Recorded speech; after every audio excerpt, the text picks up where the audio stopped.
Welcome to example number 8. We have a rocket sled that accelerates 50 meters per second for 5 seconds, then coasts for 3 seconds, then deploys a braking parachute and decelerates at -3 meters per second squared until it comes to a halt. So we're looking to solve this problem. The first thing I would do when you solve this problem would be to draw a picture and define a coordinate system. So here's my little picture. It's kind of like a film strip. You can see this is the beginning when the rocket is starting to accelerate. And for the first 5 seconds, that's going to occur between 0 and 1 here. And then it will coast for the next 3 seconds. And hopefully you realize when it coasts, that means it's not accelerating, it's just traveling at constant speed. Then it deploys a parachute, which is going to cause it to decelerate. And I've drawn a little parachute to show it coming to a final halt. So we need to label the given in the diagram, and we also should probably pick an appropriate coordinate system. So let me first draw the coordinate system. And there's the coordinate system here, and I'm showing here the initial position. We're going to call that x sub 0, and that is 0 meters. And then traveling to the right here will be all positive. Let's label some of the other given that's in the problem. We have a 5 seconds for the first part. So we're going to call this time in here t1, and that is 5.0 seconds. The rocket begins to accelerate, and we can make the assumption that the initial velocity of the rocket is 0 meters per second. We're told that it accelerates forwards at 50 meters per second, so we're going to call that A, or A sub 1, which is 50 meters per second squared. And then it coasts. What does coast mean? Well, coast means it's not going any faster, so that would mean that it is not accelerating. So the acceleration over the second stage is 0 meters per second squared. And then last, it deploys a braking parachute here shown, which is going to mean that the acceleration is negative to cause a deceleration, which is going to slow it down to a halt. So the third acceleration here in this problem is -3 meters per second squared. So hopefully you see that we have to break this problem into 1, 2, 3 different little sets of time. We also have time between 1 and 2. That time, we can call that t2, is 3 seconds. Or when you get to time 2, you could say 3 plus 5, which would be 8 seconds. And we don't know how long it takes to get to the final spot. So question A is asking you to find the maximum velocity of the rocket sled to get what the fastest speed is going to be. And if you look at this problem carefully and look at it as a film strip, it's going to start slowly and speed up till it gets the maximum speed at 1, and then continue at that max speed from 1 to 2, and then it'll start to decelerate and come to a halt in stage 3. So what I would suggest is find the velocity at 1, then you found the maximum velocity.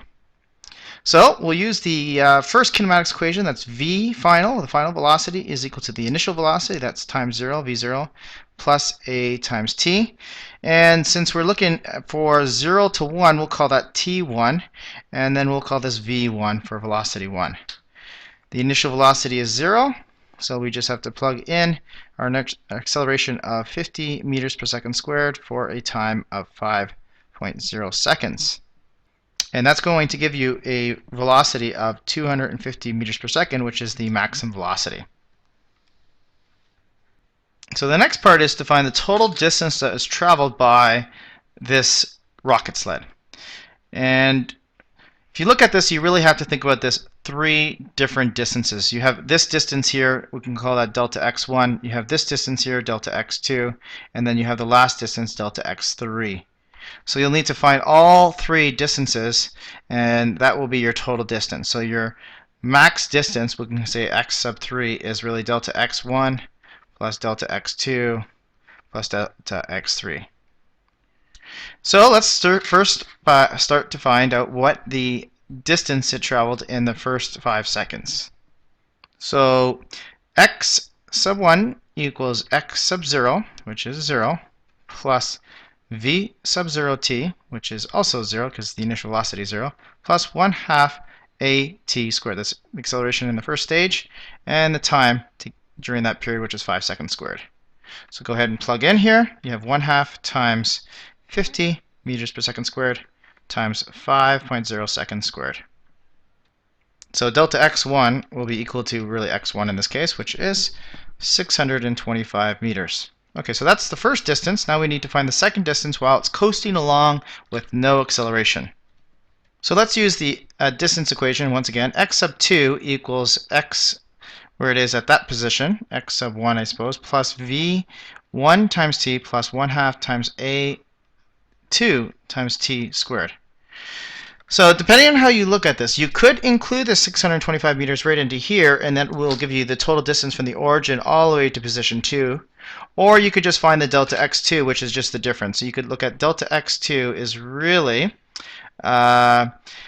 well, there is no acceleration during this, so it's just really the velocity times the time. So the velocity at that particular point during 1 to 2 is just the maximum velocity of 250 meters per second, and the time to go from 1 to 2 is just 3 seconds. And that will give you a distance of 750 meters.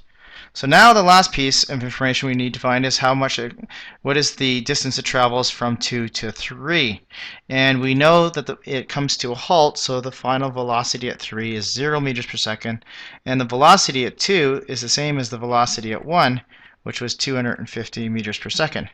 So we know the starting speed at position 2, the final speed of 0 meters per second, we know the acceleration, and we're trying to find the displacement. Now you could go ahead and find the time if you want and then plug back into here, or if you recall the other equation, you have v squared equals vo squared plus 2a delta x. Let's go ahead and change that 0 actually to the initial velocity at point 2. And then this is the final velocity at point 3, and then this is the acceleration during this stage, which is acceleration at 3. And so now we'll just go over here and plug that in here. V sub 3 squared is 0 squared. V sub 2 squared is 250 meters per second squared. And then we have plus 2 times negative 3 meters per second squared times the displacement of delta x, 3.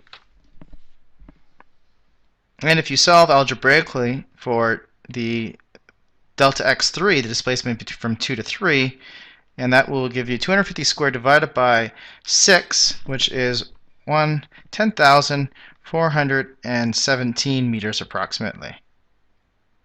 So now you have three distances. You have the 625 meters, you have the 750 meters, and then you have the 10,417 meters to get the total displacement x3.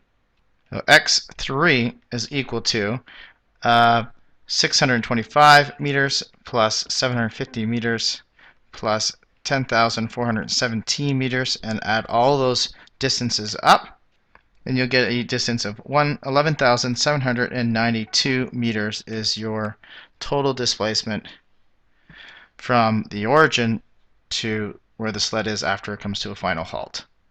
And that's it for example number 8.